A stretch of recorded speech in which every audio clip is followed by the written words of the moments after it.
नासिर भाई, क्या कहना चाहेंगे? आज आपके कार्यालय का उद्घाटन हुआ। आज ये हमने मलाड मालूनी में जो मेरा पहला ऑफिस था उसे हमने शिफ्ट किया है यहाँ पर, और इस ऑफिस से इंशाअल्लाह ताला जो हमारे एमआईएम के कार्यकर्ता है और जितनी भी यहाँ पे आवाम है, जनता है, उनके हक़ की आवाज़ यहाँ पे उठाई जाएगी। जो हमारे सदर जनाब फैयाज़ अहमद खान साहब और हमारे एमआईएम के जो प्रेसिडेंट है नेशनल असदुद्दीन ओवैसी, हमारे बैरिस्टर असदुद्दीन ओवैसी साहब के कार्य पर हम काम करेंगे।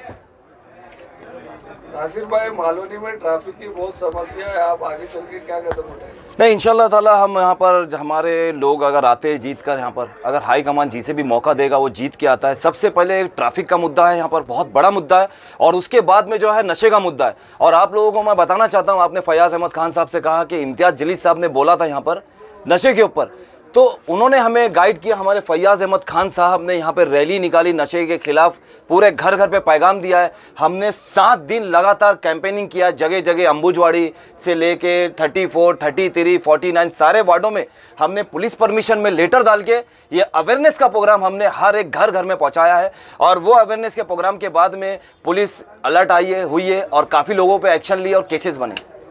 जो ट्रैफिक की समस्या है, जैसा आपने कहा कि जीतने के बाद ही काम करेंगे। नहीं, जीतने की बात ही नहीं। ट्रैफिक के लिए हमारे खुद के नुमाइंदे एमआईएम के खड़े होकर ट्रैफिक हटाते, लेकिन जो यहाँ पे बड़े बड़े दिग्गज बैठे हुए हैं, जिनको यहाँ पे जिता के एमएलए बनाया है, एमपी बनाया गया है, उनका काम ये है कि हमारा काम है। हमसे जो काम हो रहा है हम तो वो कर रहे हैं काम अपने हिसाब से जितना भी हो रहा है। अपोजिशन में क्या सख्त कदम उठाएंगे आप? क्योंकि ट्रैफिक को लेकर जनता बहुत परेशान है, 1 घंटा लगता है एक नंबर से माड़ा तक। देखिए, मैं आपके चैनल के माध्यम से, सभी चैनल के माध्यम से बोलना चाहता हूँ, मलाड मालूनी की आवाम को, जनता को ये पैगाम देना चाहता हूँ कि आपने हमेशा 25-30 साल तक जिन्हें अपना वोट दिया है, कभी उन्होंने ये काम नहीं किया। उन्होंने बड़े बड़े अपने ओहदे लिए, आप लोगों का वोट लिया है, लेकिन आपके हक की आवाज़ कभी नहीं उठाई है उन्होंने। तो इंशाअल्लाह ताला इस बार आने वाले चुनाव में, जो भी चुनाव आएगा, आप एमआईएम को वोट दीजिए, एमआईएम का साथ दीजिए, और एमआईएम का जो भी नुमाइंदा यहाँ से जीत के आएगा, इंशाअल्लाह ताला फैयाज़ अहमद खान साहब, हमारे सदर बैरिस्टर असदुद्दीन ओवैसी साहब, वो काम करवाएंगे इंशाअल्लाह ताला। इंशाअल्लाह ताला जो भी हमारा नुमाइंदा जीत के आएगा वो काम करेगा जरूर। नशे के हिसाब से आप लोग 10 दिन लगातार रैली निकाले वहाँ पे जी, उसका आपको रिजल्ट क्या मिला? रिजल्ट मिला ना हमने सीनियर साहब से किया कि आप मालूनी पुलिस स्टेशन में आपने उसकी इंक्वायरी किया कि? हाँ, हम सीनियर से मिले, मुलाकात की हमने। उन्होंने बताया कि हमें नशे के ऊपर कम से कम 30 से 35 लोगों के ऊपर एफआईआर दर्ज हुई है यहाँ पर, जो नशा बेचन करते हैं और जो नशा लेते हैं यहाँ पर। और ये काम यहीं तक सीमित नहीं होगा। जो हमारे फैयाज़ अहमद खान साहब शुरू से नशे के खिलाफ आवाज़ उठाते जा रहे हैं, वही नक्शे कदम पे वही गाइडेंस वो हमें देते हैं। और इंशाअल्लाह ताला मलाड मालूनी में आने वाले वक्त में आप देखिएगा कि हम इसे उसी तरीके से नशे को ख़त्म करेंगे जिस तरीके से 1947 में हमारा देश आज़ाद हुआ था, उसी तरीके से हम मलाड मालूनी से नशा ख़त्म करेंगे।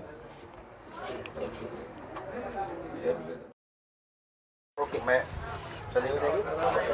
1 2 3 मैं उधर आ जाता हूँ। ओके, नहीं चलेगा।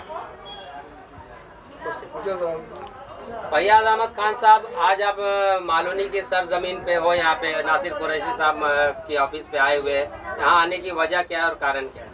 देखिए, मालूनी की सरजमीन पहली मर्तबा नहीं, कई मर्तबा मौका मिला मैं आया हूँ। मैं इत्तेफाक ये है कि नासिर साहब ने अपना कार्यालय शिफ्ट किया, तो नए कार्यालय की ओपनिंग के सिलसिले में आया हूँ मैं, जहाँ पर आपसे मुलाकात हुई है। खान साहब, इस वक्त जो है पार्टी को लेके कुछ खींचातानी भी चल रही है, सुना गया है, इस बारे में आप क्या कहना चाहेंगे? मैंने नहीं सुना, आपने सुना है तो आप ही जवाब दें।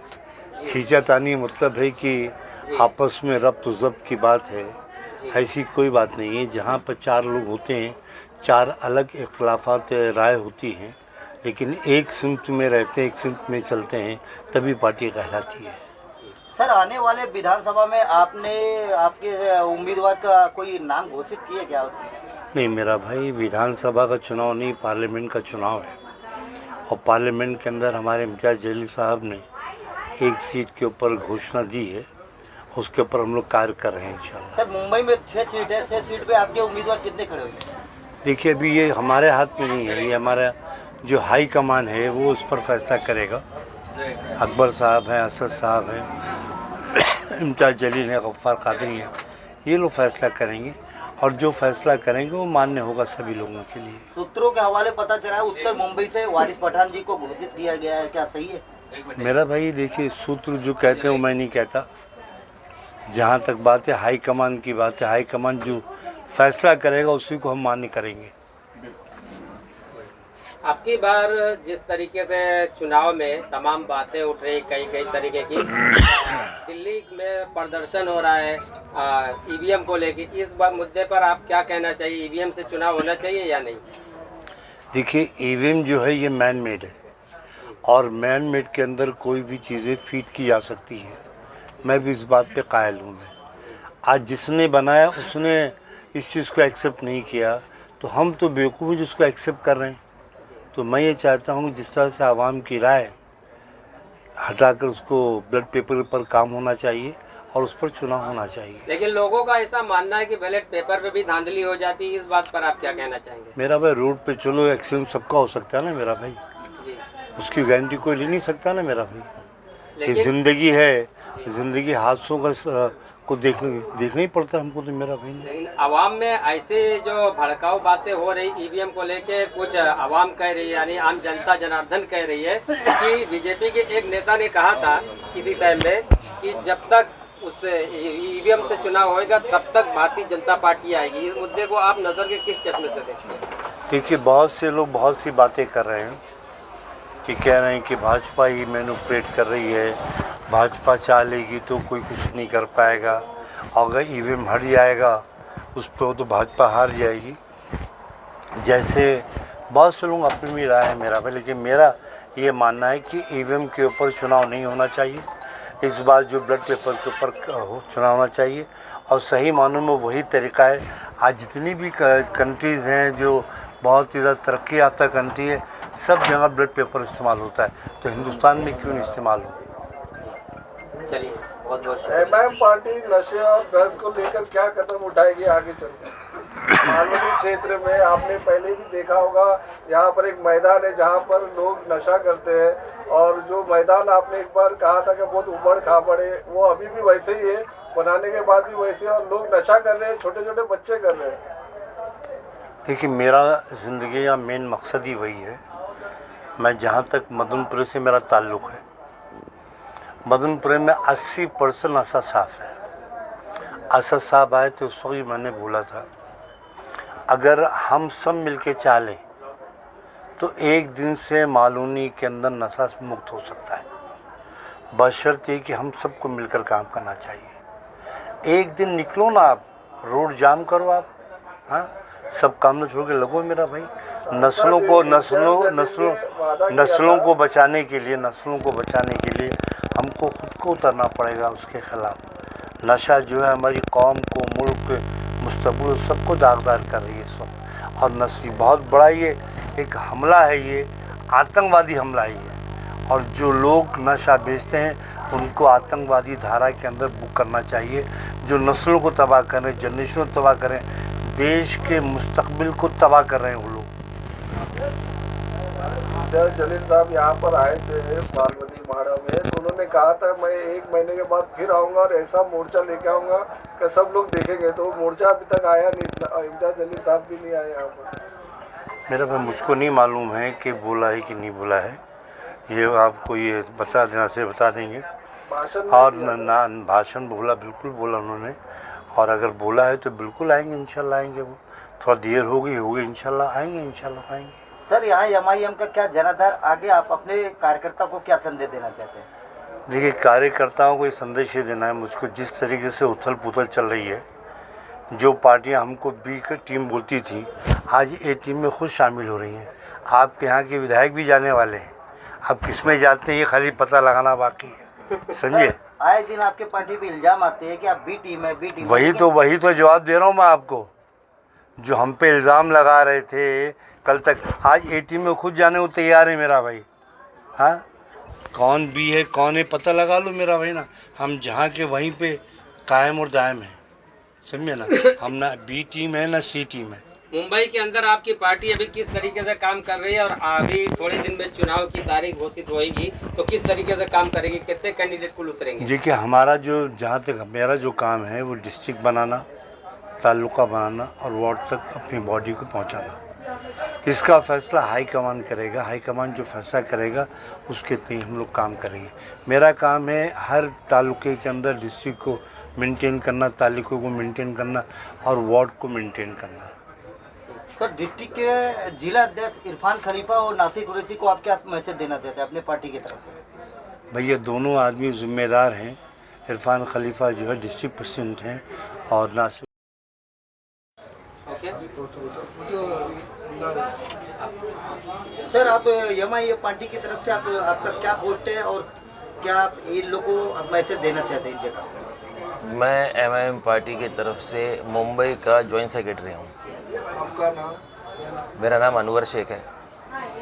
और जहाँ तक आप संदेश की बात करते हो, MIM के अंदर आज की तारीख में मैं ये बोलूँगा, पढ़े लिखे लोगों की ज़रूरत है, जो रोड पे ना उतरे, हंगामा ना करे, अपनी बात पेपर में लिख के शासन से मनवाए कायदे के दायरे में। मेरा यही बोलना है। इसमें मैं आपको मिसाल दे सकता हूँ। अभी कुछ दिन मीरा रोड का लफड़ा तो आपने देखा होगा, आप सब ने देखा होगा, गए भी होंगे आप लोग।